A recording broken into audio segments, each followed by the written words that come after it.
Car പോവോ? പിന്നെ കാണാനാ നിർത്തിയിരിക്കുന്നത്. എന്നാ പോട്ടെ. അതെ, അങ്ങനെ ചുമ്മാ പോട്ടെന്ന് പറഞ്ഞാലൊന്നും പോകത്തില്ല. ആർക്ക് പോണം, എവിടെ പോണം, എന്തിനു പോണം, എത്ര ബഡ്ജറ്റ് ഉണ്ട് എന്നൊക്കെ പറഞ്ഞാൽ സൗകര്യം ഉണ്ടെങ്കിൽ വരും. എന്താ ഇത് തകരം കൊണ്ടാണോ സ്വർണം കൊണ്ടാണോ ഉണ്ടാക്കിയിരിക്കുന്നേ? എന്തുകൊണ്ടുണ്ടാക്കിയാലും താൻ ഇതിനകത്ത് കാണുന്ന ഇവിടെ ആരും നിർബന്ധിച്ചില്ലല്ലോ.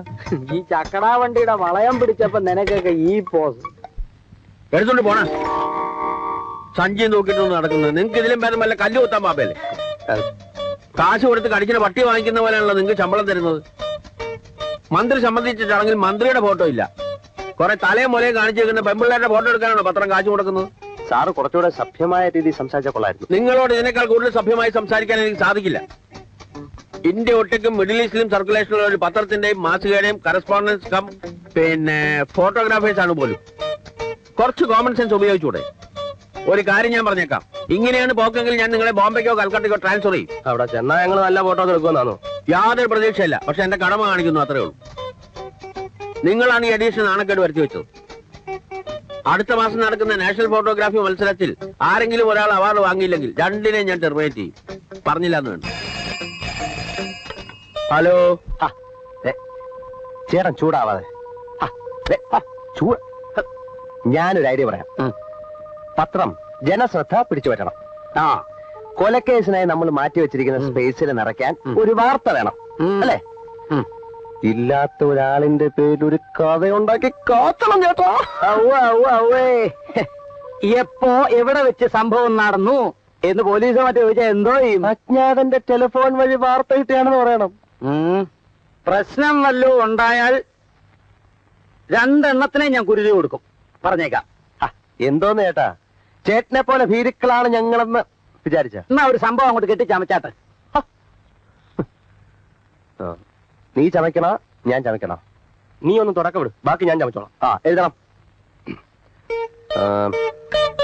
23/6/1985 പ്രത്യേക ലേഖൻ. പട്ടിണിപ്പാറ.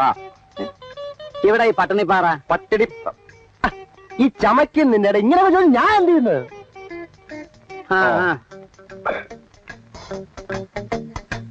എട്ടുവീട്ടി തറവാട്ടിലെ ഇപ്പോഴത്തെ അവകാശിയും അനേകം തൊഴിലാളി കുടുംബങ്ങളെ വഴിയാധാരമാക്കിയ ഒരു ചരിത്രവുമുള്ള എട്ടുവീട്ടിൽ രാഘവൻപിള്ള ബുധനാഴ്ച രാത്രി 4 ഹരിജൻ യുവതികളെ ബലാത്സംഗം ചെയ്ത് കൊന്നിരിക്കുന്നു. അത് മതി. അവശ്യ വിഭാഗങ്ങളെ കയ്യിലെടുക്കാൻ, ആവേശം കൊള്ളിക്കാൻ അത് മതി. ബുധനാഴ്ച രാത്രി ഒരു 12 മണിയോടടുത്താണ് സംഭവം. ദൂരെയുള്ള ഗ്രാമത്തിൽ പകലന്തിയോളം പണിയെടുത്ത് തളർന്ന മതാലസകളായ 4 ഹരിജൻ യുവതികൾ പട്ടിണിപ്പാറയിലുള്ള ഒറ്റയടിപ്പാതയിലൂടെ നടന്ന് അപ്പോൾ മദ്യപിച്ച് മതോന്മത്തനായി കൂട്ടുകാരോടൊപ്പം ഒറ്റയടിപ്പാതയിൽ നിൽക്കുകയായിരുന്ന എട്ടുവീട്ടിൽ രാഘവൻപിള്ള ഹരിജൻ യുവതികളെ കടന്നു പിടിക്കുന്നു. കൂട്ടുകാരുടെ സഹായത്തോടെ വീണ് കിടക്കുന്ന ഒരു തെങ്ങിൽ കെട്ടിയിട്ടാണ് ചെയ്യാൻ കാര്യം സാധിച്ചത്. തുടർന്നുള്ള നാടകീയ മുഹൂർത്തത്തിൽ 4 സ്ത്രീകളും കൊല്ലപ്പെട്ടിരിക്കുന്നു. ബാക്കി മനോധർമ്മം പോലെ നടത്തണം. ശരി, എത്തുകോളത്തിൽ മതിയോ? ശകലം ഭാവന യൂസ് ചെയ്യണം.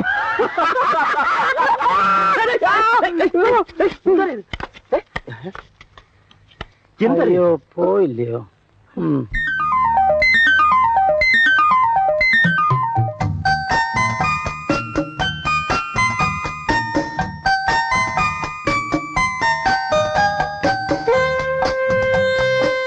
சார் இது வந்து இது அங்கே அங்கே பாரு இது வந்து ரியல் போட்டோவா അതാ എന്താ வந்து പെയിന്റിങ്ങാ?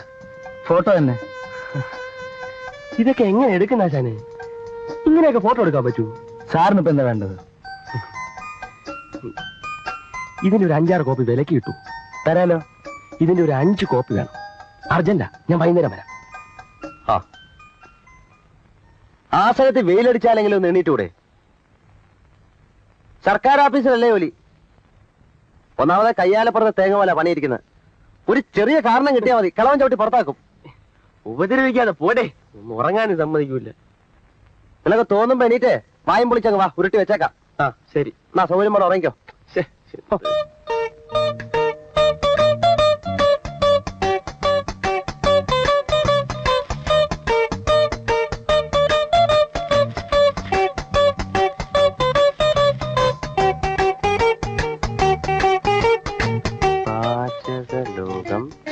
മസാല.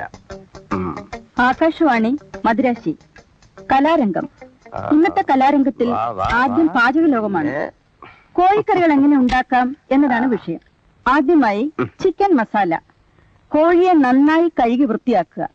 ആവശ്യത്തിനുള്ള മുളക്, മല്ലി, കുരുമുളക്, കറി മസാല, ഇഞ്ചി, ഉരുളക്കിഴങ്ങ്, തക്കാളി, പച്ചമുളക് ഇവ റെഡിയാക്കി അടുത്ത് വെക്കുക.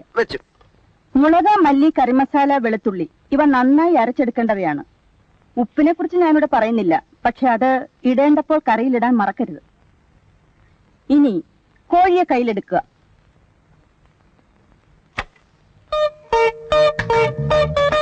ഇനി മെല്ലെ ശ്വാസം അകത്തേക്ക് വലിക്കുക. കൈകൾ ഇരുവശത്തേക്കും അകത്തുക. ശ്വാസം മെല്ലെ വിട്ടുകൊണ്ട് പൂർവ്വസ്ഥിതിയിലേക്ക് വരിക. എന്നിട്ട് കാലുകൾ ഇരുവശത്തേക്കും അകത്തുക. കഴുത്ത് മുകളിലേക്കും വീണ്ടും താഴേക്കും കൊണ്ടുവരിക. വീണ്ടും പൂർവ്വസ്ഥിതിയിലേക്ക് വരിക.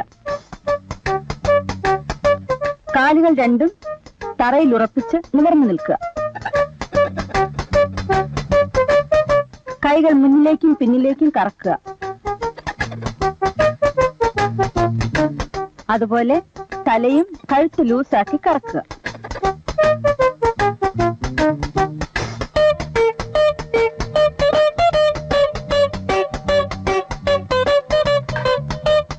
ഇപ്പോൾ നിങ്ങളുടെ മുന്നിൽ ഇരിക്കുന്നതാണ് സ്വാദിഷ്ടമായ ചിക്കൻ മസാല. ഇനി വൃത്തിയായ പാത്രത്തിൽ സാലഡുകളോടൊപ്പം വിളമ്പിയാൽ മാത്രം മതി.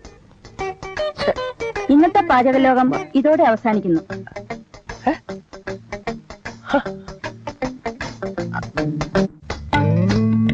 അപരാഹ്നത്തിന്റെ അനന്ത പഥങ്ങളിൽ ആകാശ നീലിമയിൽ അവൻ നടന്നകന്നു. ഭീമനും യുധിഷ്ഠിരനും ബീഡി വലിച്ചു. സീതയുടെ മാറുപിളർന്ന് രക്തം കുടിച്ചു ദുര്യോധനൻ. ഗുരുവായൂരപ്പന് ജലദോഷമായിരുന്നു അന്ന്. അമ്പലത്തിന്റെ അകാൽ വിളക്കുകൾ തെളിയുന്ന സന്ധ്യയിൽ അവൾ അവനോട് ചോദിച്ചു, ഇനിയും നീ ഇതുവഴി വരില്ലേ ആനകളെയും തെളിച്ചുകൊണ്ട്? എങ്ങനുണ്ട്? നിന്റെ തലയ്ക്ക് വല്ല അസുഖമുണ്ടോ? ഇല്ല. പിന്നെ എന്താ അതിന്റെ അർത്ഥം? സാർ ആധുനികമേ പബ്ലിഷ് ചെയ്യൂ എന്ന് പറഞ്ഞതുകൊണ്ട് സ്വപ്പ കഞ്ചാവ് അടിച്ചുകൊണ്ട് എഴുതിയതാ. കഴിഞ്ഞ തവണ പറഞ്ഞ അതേ ബോംബ് കഥ തന്നെ, സ്റ്റൈല് മാറിയപ്പോ ഇങ്ങനെ ആയിപ്പോയി.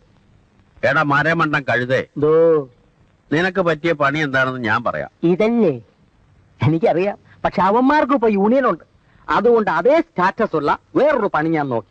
ഒന്നുകിൽ ഒരു എഡിറ്റർ ആകുക, ഇല്ലെങ്കിൽ ഒരു സാഹിത്യകാരനാകുക. അതൊന്നുമല്ല ഞാൻ പറയാൻ വന്നത്. നീ കോമഡി എഴുതണം, മറ്റൊന്നും വേണ്ട. നിനക്ക് പറ്റിയ അബദ്ധങ്ങൾ മാത്രം കുറിച്ചിട്ടാ മതി. അത് തന്നെ ധാരാളം ഉണ്ടല്ലോ. അതെങ്ങനെ ഒരു കഥയാകും? ഹാസ്യത്തിന് കഥ വേണ്ട, സിറ്റുവേഷൻ മാത്രം മതി.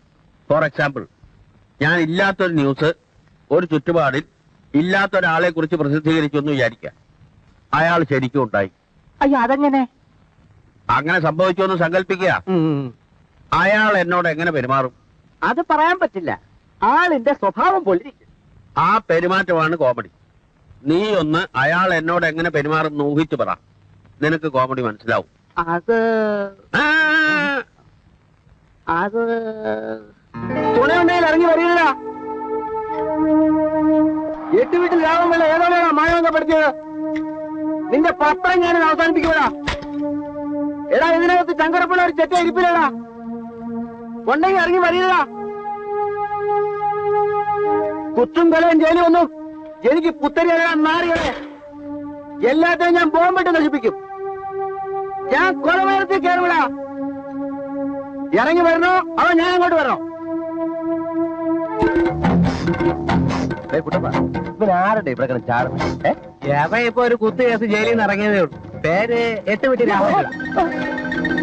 8 വീട്ടില് രാമപിള്ള. മാനവും മര്യാദയ്ക്ക് മനുഷ്യൻ ജീവിക്കാൻ സമ്മതിക്കില്ല. അയ്യോ, തല്ലല്ലേ? ഞാൻ പറയുന്നത് കേക്ക്. ഞാനല്ലേ എഴുതി. ഇനിയാടാ ഉടുപ്പേന്ന് വിടെ. ചീഫ് ഉടുപ്പേന്ന് വിടെ. ഞാൻ കാണിച്ചു തരാം. വന്നാ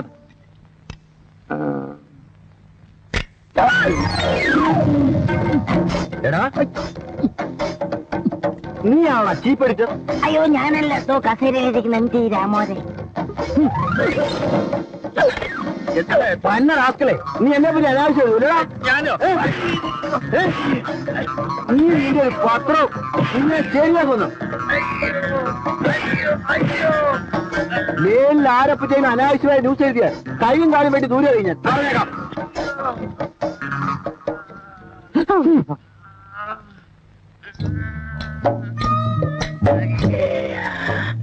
ആകാരത്തിന് വല്ല അംഗഭംഗവും സംഭവിച്ചോ സാർ?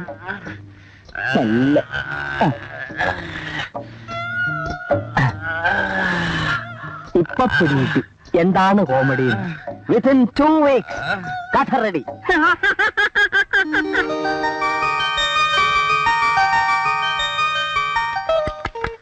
പ്രിയപ്പെട്ട സുഹൃത്തുക്കളെ, സഹപ്രവർത്തകരെ, നമ്മുടെ എല്ലാം പ്രിയങ്കരനായ mister Anilkumar national press photography മത്സരത്തിൽ 1ാം സമ്മാനം കരസ്ഥമാക്കിയിരിക്കുന്നു എന്ന സന്തോഷ വാർത്ത സ്നേഹപുരസ്സരം അറിയിച്ചുകൊള്ളുന്നു. അനിൽകുമാറിന്റെ ഈ വിജയം ടൈം പബ്ലിക്കേഷൻസ് എന്നും അഭിമാന പുരസ്സരം സ്മരിക്കുന്നതാണ്. ഫോട്ടോഗ്രാഫിയുടെ നൂതന സങ്കേതങ്ങളെക്കുറിച്ച് ഗവേഷണം നടത്താൻ ടൈം പബ്ലിക്കേഷൻ സ്വന്തം ചെലവിൽ അനിൽകുമാറിനെ ബോംബെക്ക് അയക്കാൻ തീരുമാനിച്ചിരിക്കുന്നു.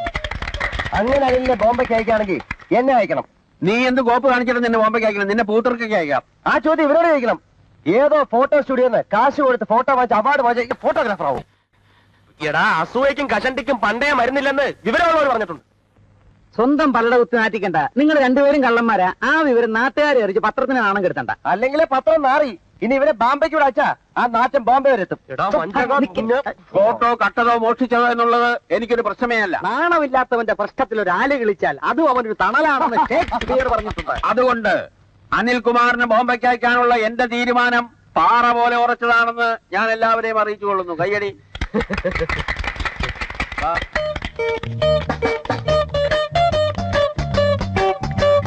സാറ് വിഷമിക്കണ്ട. ഫ്രാഡുകൾക്ക് ഈ രാജ്യത്ത് രക്ഷയുള്ളൂ. എന്നിട്ടും എന്തുകൊണ്ട് സാറ് രക്ഷപ്പെടുന്നില്ല എന്ന് ചോദിച്ചാൽ സാറിന്റെ ഫ്രാഡ് പണികൾ സന്ദർഭത്തിനൊത്തു എരുന്നില്ല എന്ന് ഞാൻ പറയും. അതുകൊണ്ട് സാറത് വയത്തണം, വയത്തി പിടിക്കണം.